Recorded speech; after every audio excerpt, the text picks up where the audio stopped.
Mr. DJ. Hey, check this out. We got a great show coming your way.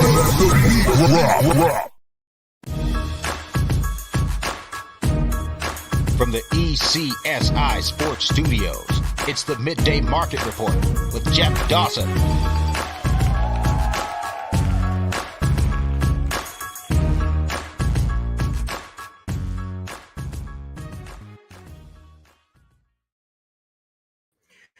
Good afternoon, sports fans from all around the globe. I am your host, Jeff Dawson, East Coast Sports Investors, and this is your Midday Market Report for Friday, March 24th, 2023.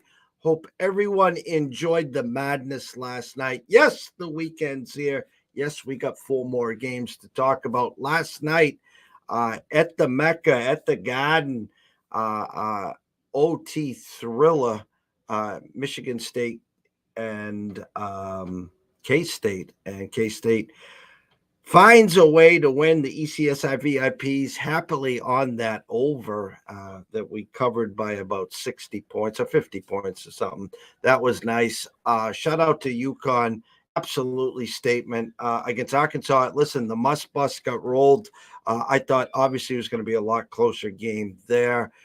They get ready for the Zags, who did not show up in the first half. An amazing second half and like a 12-point lead with a minute and a half to go. UCLA up, takes the lead with 12 seconds.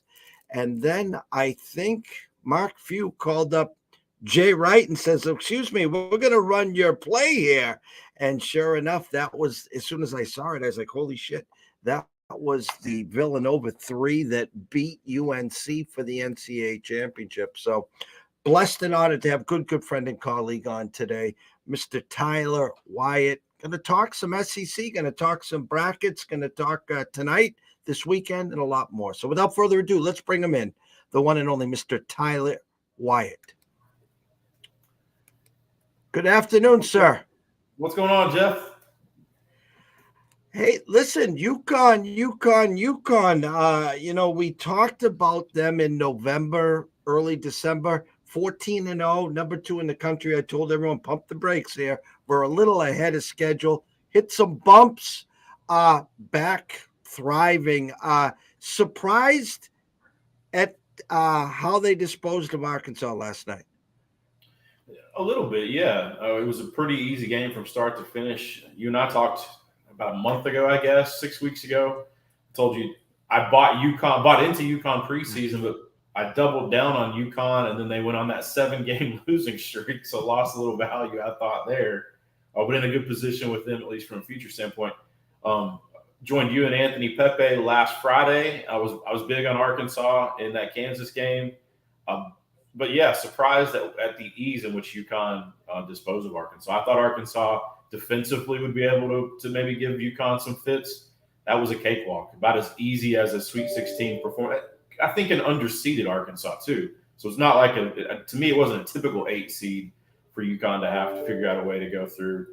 But they did it without very little effort. I think after the first media timeout, that was, just a brisk walk in the park. I don't know how many of the guys broke a sweat, but for a guy that holds a UConn future, I'm really thankful for that. As the next round will obviously be a little bit tougher matchup.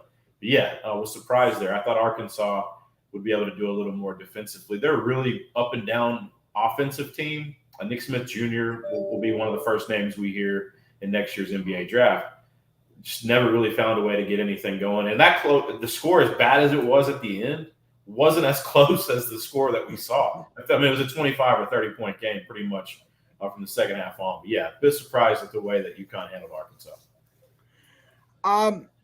For the ECSI VIPs, unfortunately, we lost 2 of our futures. We bought into the Must Bus around 6-8 weeks ago. So we got 35, 40 to 1s. We also had a UCLA 10 to 1. We're left holding our UConn and our Houston. Unfortunately, all our futures were on that right side. Before we break down the next matchup for UConn, give us a perspective going into the tournament, because not everyone heard our talk with Anthony as well last Friday. But give us, from the eyes and an expert as yourself, the SEC, where it started, how it's progressed. Kentucky, an upset loss, I think it was last Sunday. What have you seen, how the SEC started this tournament, and actually where obviously we stand at this point, whether it's, if I remember correctly, Alabama last man standing? Alabama, the last team standing. It was a conference that really beat itself up throughout the regular season. I think they were one of the top 2 talented conferences in all of college basketball. I think everyone would probably agree they're in the top 3. But Alabama, I think, head and shoulders has been the team from probably the first of the year, maybe even going back into December. That was the team that you looked at and said, does the SEC have a realistic champion in the conference? Alabama is the only one that I could really see. Tennessee defensively has been fantastic all year. Top 3, top 5 in pretty much every metric defensively. Offensively, they've really been up and down, mostly anemic most of the season, and that caught up with them last night against an FAU team that I think is really, really good defensively. You mentioned Kentucky. Kansas State. They ran into a Kansas State team that is as hot as anyone right now. When they're healthy, they are really good. And a superstar, I think, is kind of blocked. A lot of people knew about Marquise Noel the last year. This is a kid now, I think. There aren't many sports fans right now that couldn't tell you who he is. You can call him whatever you want. I like Mighty Mouse, although Damas Sotomayor has rights probably and trademarks with that. But this kid is a phenomenal player to watch. 19 assists in a Sweet 16 game and made it look pretty easy. But yeah, a Kentucky team that didn't have a lot of faith in. As a Wildcat fan, that hurt, but they really struggled most of the year. They seemed to get it together there in January. Oscar Tshiebwe kind of went out and kind of called out a bunch of his teammates, got them on a winning streak. But outside of Tennessee and Alabama, I didn't have a lot of faith in any. A&M, great conference record, but just there wasn't a team outside of really Alabama that I could say that I had a whole lot of faith in midway through the season, certainly preseason. Tennessee was in that small group, but it was really a 2-team conference, at least in terms of national championship aspirations. And right now we're left with 1. I think a lot of maybe the struggles in the NCAA tournament are a testament to how tough the regular season was and what they did to each other. If Alabama goes on to win the national championship, then maybe you can say it wasn't that tough. If Alabama lays an egg against a really, really good, tough San Diego State team, you could say maybe there was, some attrition lost there with the regular season and the teams beating up on each other. But yeah, it was a bit of a disappointing end of the season for the conference. If Alabama comes and wins a national championship, I think conference fans or supporters can hang their hat on that. Outside of an Alabama championship run, it'll be a disappointing season, I think, for the entire SEC. 2 questions I got. I'm going to go to the first one. Friday night, I'm sitting there talking with Anthony, and we had you on, and I'm looking at the overnight number, and Duke was -1 against Tennessee. And of course, as soon as the public saw that, they just ran to the windows, and it got to 2, 2.5, 3, 3.5. I think it was the actual number closed. Good game. Tennessee showed its defensive prowl. Great second half. Hats off to Tennessee. And now I said all the spurned Duke ticket holders on last Saturday were definitely jumping on Tennessee last night against an FAU team that not many people knew. 5.5. The SEC will find a way to win. Well, take a look at the resume, Mr. Barnes, and how he does as a tournament coach, as a tournament favorite. Watching the game live, you could see the run coming in the second half by FAU. And I'm sitting back there. I'm like, Rick, you need a timeout. You need a timeout, Rick. And I think he was just trying to get to the 8-minute TV timeout. And then the last bucket made it 15-2 with 7.5 to go. He finally burned the timeout. I put a tweet out immediately, Tyler. This is all on him. Poor coaching. You needed to stop the bleeding. What were your thoughts? I agree with you. Every point you made is 100% accurate. He's actually commented on his refusal to call a timeout when he's up against the immediate timeout. I don't care. You can't take the timeouts are worthless if you don't use them. First of all, especially in the first half. But he's been very staunch in his position in not wanting to use those and allow the team to kind of coach themselves. When you have a floor general or floor leader, I think it's easier to do that because you have someone out there that can maybe get everyone back on the same page in the middle of a bad run. With Zakai Ziegler, for everything that he does defensively, he's also, despite being one of the younger players on the team, he is the voice of that team. And a guy like Josiah Jordan-James should be the guy that, in a fourth and fifth year role, a guy that's been around, 5-star coming out of high school. He's been in the program long enough. He should be that guy. He's not been for whatever reason. But, yeah, you mentioned there was a point in that game, 17 minutes and 6 seconds going from the end of the first half into the second half where they scored 14 points in 17 minutes. It doesn't matter who you're playing. Once you get past the opening round, and that's how teams are upset in the opening round. First of all, you can't afford to do that at any point playing anybody, no matter how bad they are. Much less once you get into a Sweet 16 type of game. Less than a point a minute over that length of stretch. It was curtains. I think at that point when they led 4-point or 6-point lead there, 8-9 minutes maybe left in the second half, just past the midway point. And I thought at that point, I said they'll figure out a way to get this done. And FAU goes on that run you mentioned, 15-2 or 7, and built the lead to 10. And at that point, you knew that Tennessee was toast. But yeah, I blame the majority of last night's fault. I think goes squarely on Rick Barnes. He's a career 500 coach in the tournament. He's got a long, lengthy career. He's played 50 or 51 games now as a head coach. Providence, Clemson, Texas, Tennessee. He's had success in the tournament, but especially in my area of the country, just listening a brief bit today, local radio, driving around running errands, there was a lot of people that were questioning whether Rick Barnes is the guy for the job. And you're talking about a collegiate Hall of Fame basketball coach, a Naismith Hall of Famer, a guy that's done a tremendous amount in terms of basketball.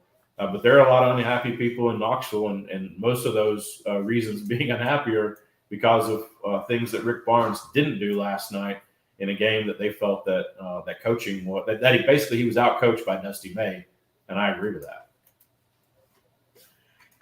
The second part of the question to me, again, I read the market, I follow the market. That's what we do here. After FAU's great second half win, watching Kansas State, as you said, in overtime, that guard is just they were talking to him locally about Kemba putting on the show at Madison Square Garden, and here comes Noel. Are you shocked? Because what the number tells you, shocked that K-State only opened up 1.5 against FAU? Yeah, mostly because let's see, I have them almost 4, so I'm off of market by nearly 2.5, 3 points. I was a backer in Kansas State last night. I was a backer in Duke, so transparency. I was a backer in Duke against Tennessee. So, but yeah, I thought Kansas State. I thought they were at least I thought it was going to be a 2-possession number. I thought it would open at 3.5 or so, and felt that our number was pretty close. I'm glad it didn't, because if it did, I wouldn't have played it. I wouldn't have had a stance in the game, at least pre-flop. It's they're saying that it's a coin flip game. It's going to be a really, really fantastic basketball game. It's two teams that are both Kansas State from a guard standpoint. They don't have big guards. They're solid down low. They have size down low. And it's an FAU team outside of – they have Vladislav Golden at 7'1". They have another forward that they play in a 16 or 18-minute rotation role who's 6'8". Everyone else on the team, and they go 9 deep. They have 9 guys that play 15 minutes or more, 7 that play over 20.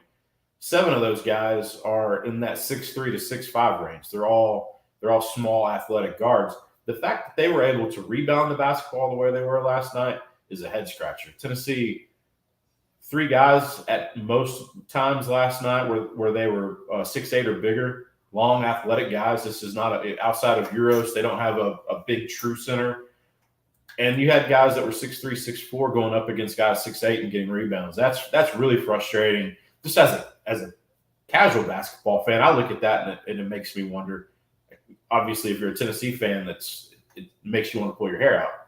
But it's a Kansas State team. I think they match up really well with what FAU will want to do. FAU will want to get up and down the court. This is going to be a track meet. Total on the game, we made the total.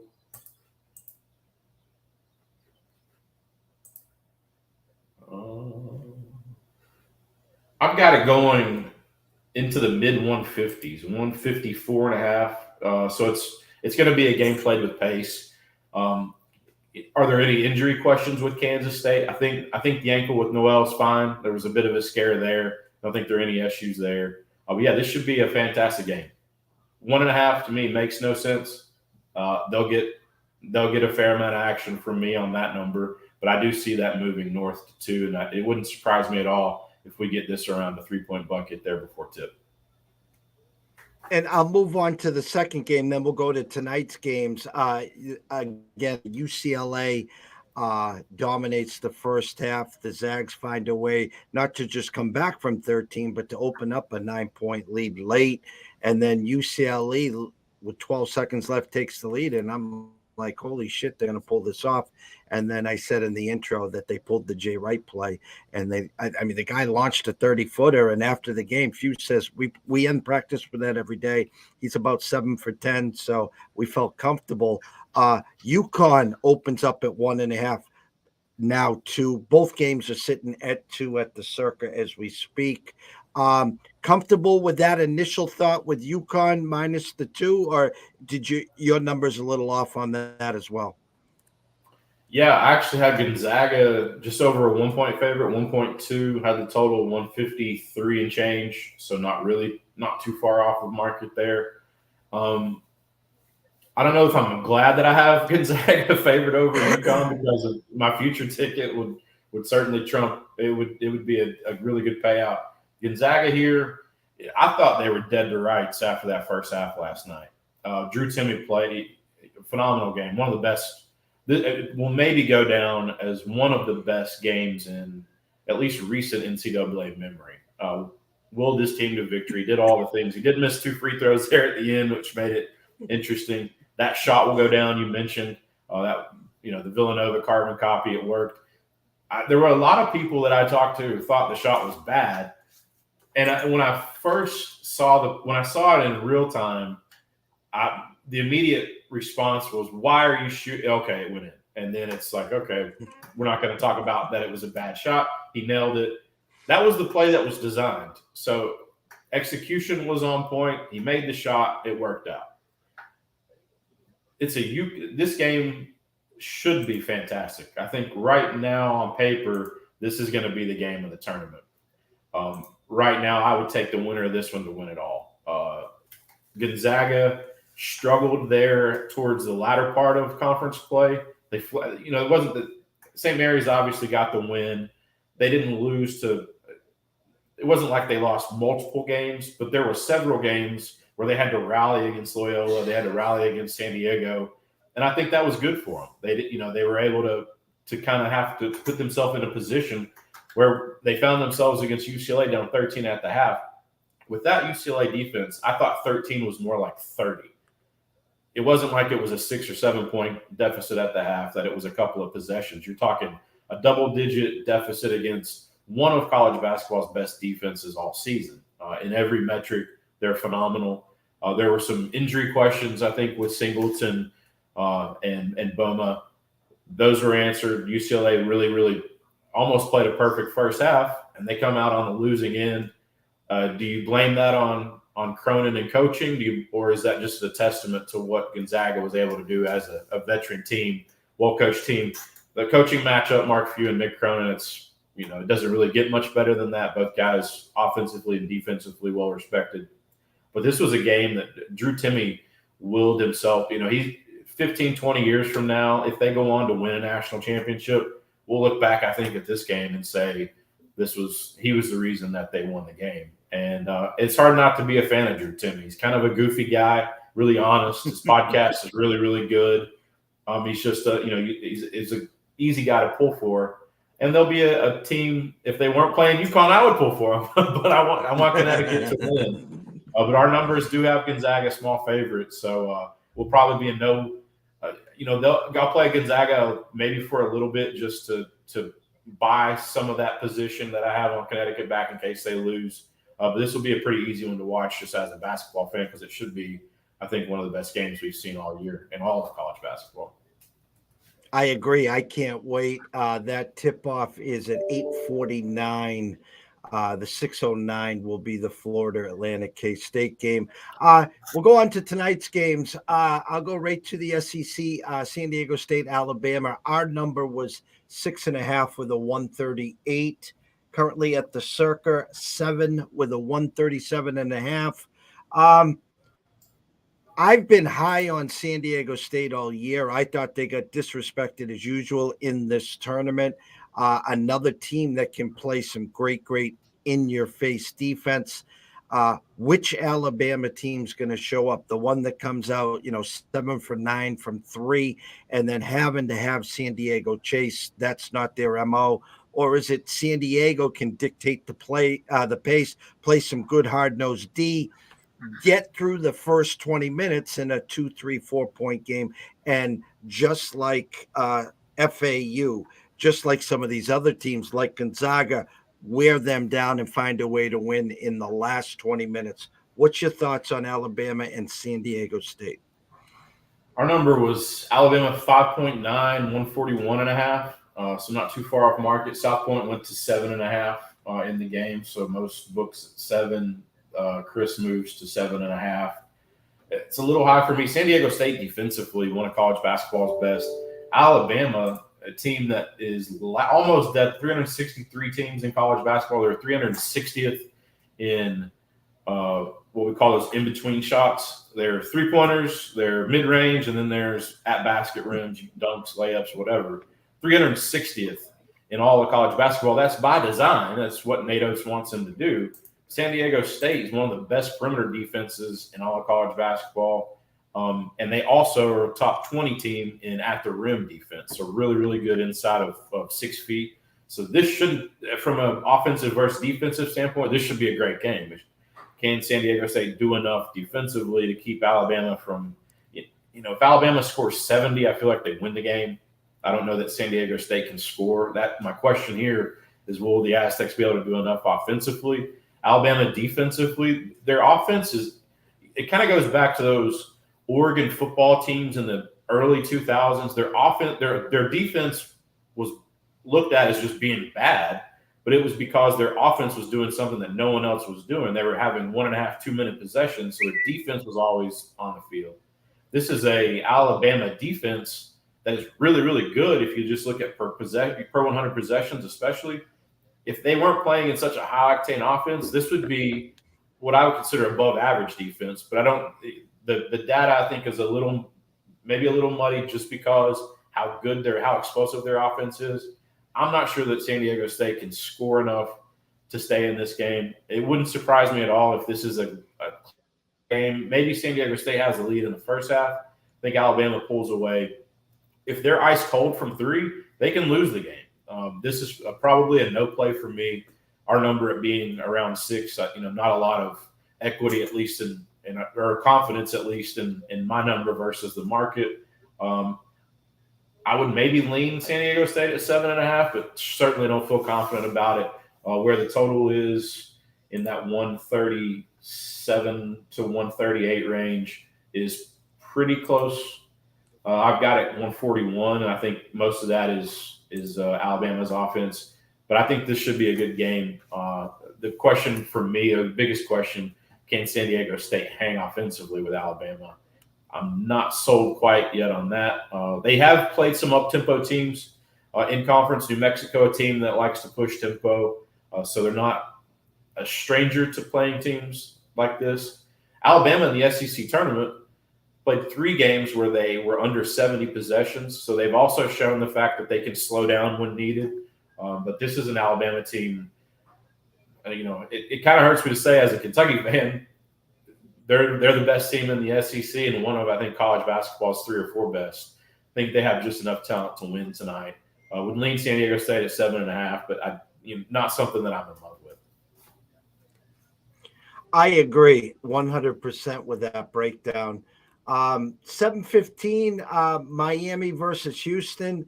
Our number was 7 with a 138. Right now it's circa 7.5 with a 139. I've heard a lot of experts leaning towards the Miami side here. That they can come out and play with this Houston team. And here's how I describe the Houston team, especially the first 2 games of the tournament. They play grab ass in the first half and kick ass in the second half. And this is a Miami, and this is a Miami team that if you let them hang around long enough, you could be getting your ass kicked in the second half. I'm waiting for the 40 minutes, Kelvin Sampson and the Houston, just to play their style, their defense, and just wear the crap out of you and, just pull the heart rate out in the first 10, 15 minutes, not the last 10 or 15 minutes. Kind of curious where your numbers are and how you break this one down. Yeah, we're close to you. We have 6.8, 138.5. So pretty close to where you've got the number. Miami backcourt is as good. They're really talented. You mentioned Houston in the first half. They've allowed teams to get out and get in front. The Memphis game without Sasser was kind of hard to really quantify what he's worth offensively and defensively, probably more than anything. 5 full days of rest will help there. I think he's probably closer to 100% than he has been since the injury. But this is a Miami team. I'm not sold over Indiana. I wasn't a big believer in Indiana, so I don't know what to take from that game. I thought Miami was the right side, but I wouldn't have been surprised if they had dropped that game. They've had some head scratchers to end the season, a couple of bad losses.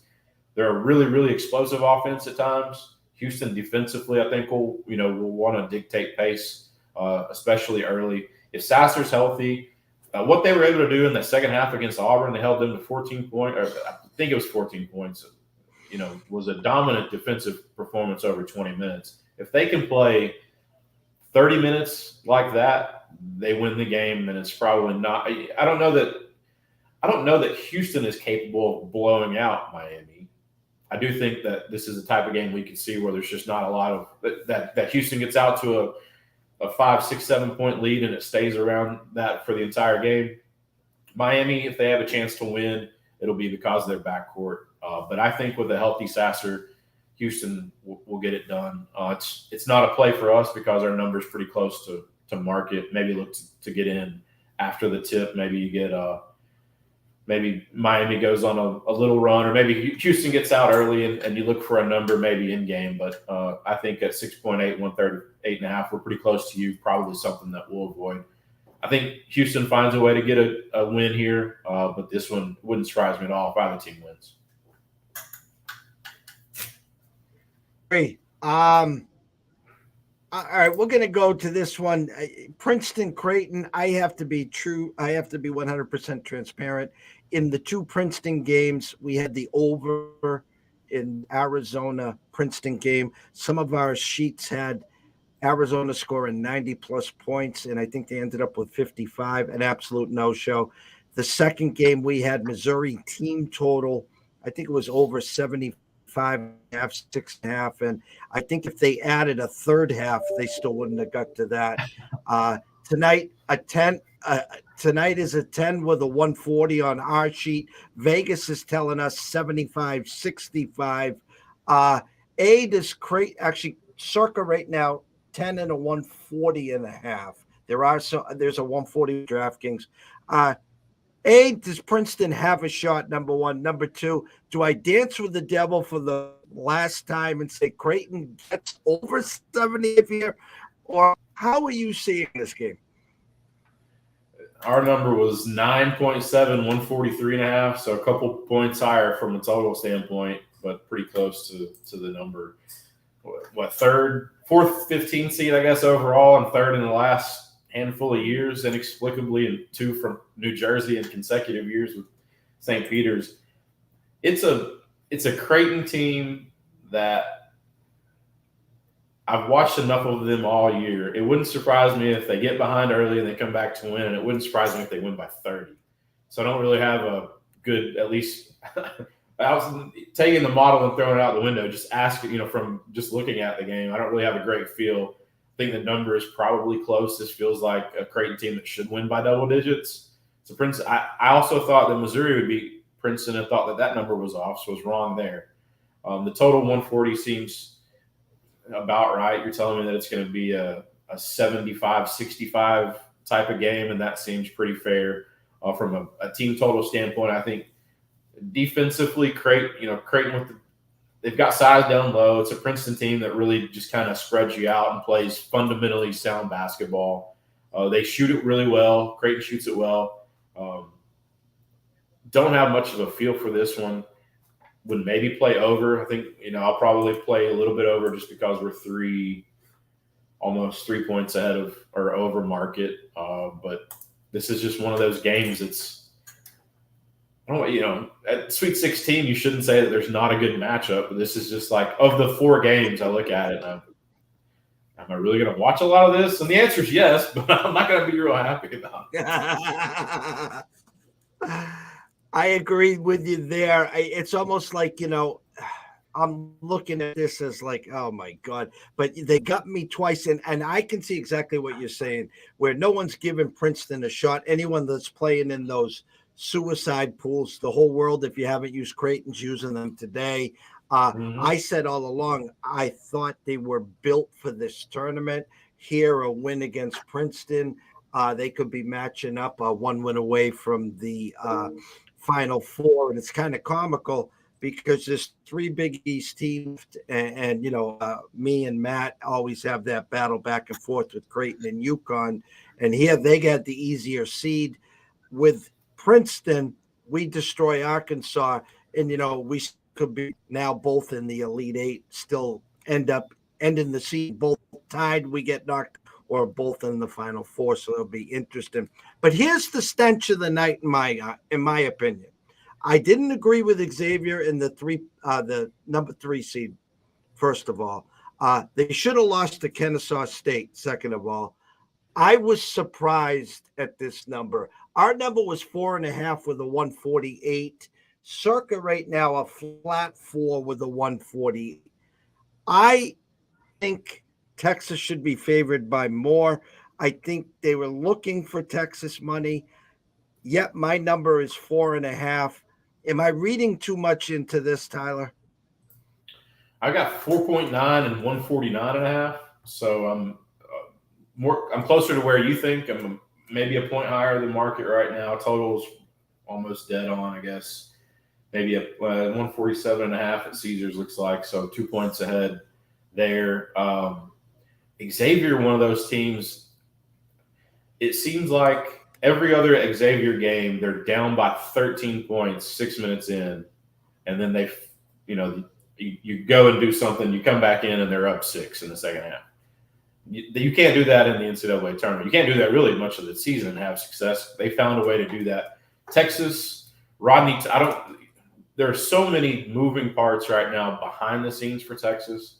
You have a coach in Rodney Terry who was kind of just thrown in, and God bless Rodney Terry, first of all. The job that he's done has been fantastic. You've got rumors and whispers of, talks with other coaches, with Brad Stevens. You've got, all these names that have been floated around about coming in. All the guy's done is found a way to guide this team into a Sweet 16, and he's, he could be a week away from a Final Four and playing in the state of Texas for national championship, named Sporting News Coach of the Year, and he's maybe 2 weeks away from looking for a job. He's somehow managed to put all that to the side. His players love him. I have a bunch of friends in Austin in the poker world, and they say that those kids would run through a brick wall at the drop of a hat for Rodney Terry. Rodney Terry will be fine. He will be hired. If Texas loses out on, if they decide not to go with Rodney Terry, which I think would be a complete injustice, he will find a job the very next day. What he's been able to do is nothing short of miraculous. Those kids love him and they'll play hard. It's an Xavier team from a matchup standpoint. The teams are pretty similar. I think Texas is the right side of it. And I don't have a lot of faith in this one. Our number's pretty close, so it probably won't be a play, at least pregame for us. I think Texas gets a win, but probably wouldn't play either side of this. But the fact that he's managed to keep his team focused, I was really concerned about them going into the tournament that they could be upset just because of what I was hearing in the city, what was going on there. He's done a phenomenal job of just kind of letting that stuff go on its own. He's focused on basketball. I think the team will follow suit, and I think they'll earn a win for him, which maybe is enough to keep him on the Texas payroll. I'm not, you shouldn't have to go to an Elite Eight as an interim coach to have job security. That's maybe where he is. I'm pulling for Texas, and I do think they get a win, but probably not much of a play, at least pregame for us. It is a travesty. We were live with the Chris Beard breaking news about the incident, and it just shocked me. And as soon as I heard the word choke, I'm like, he's done. I don't care if you bring Johnny Cochran back from the grave. You're knocked out when you hear the word choke. And, Right. and the way that he has taken this team, a very talented team, and kept them focused. And to get to the Elite Eight, and a lot of the media is speaking out saying, guys, take the interim off, give them a contract. But I think, as you know, especially Tyler, I mean, the alum, the money backers for Texas, they're so deep pocketed. They need the big names of the world. They needed the Shaka Smarts, the Chris Beards. They needed, this name is not big enough. You brought up Brad Stevens. They need a headliner, and it's not fair to this guy. No, it's, Beard was the name because of what he had done with Texas Tech and that Virginia, not getting to a national championship. He was an in-state guy, had ties, to the area or whatever. Rodney Terry, has been with Chris Beard the entire time. He's got deep, deep roots in the state. To me, it's a no-brainer. I'm not sure why he wasn't offered a contract, frankly, a month ago with what he was able to.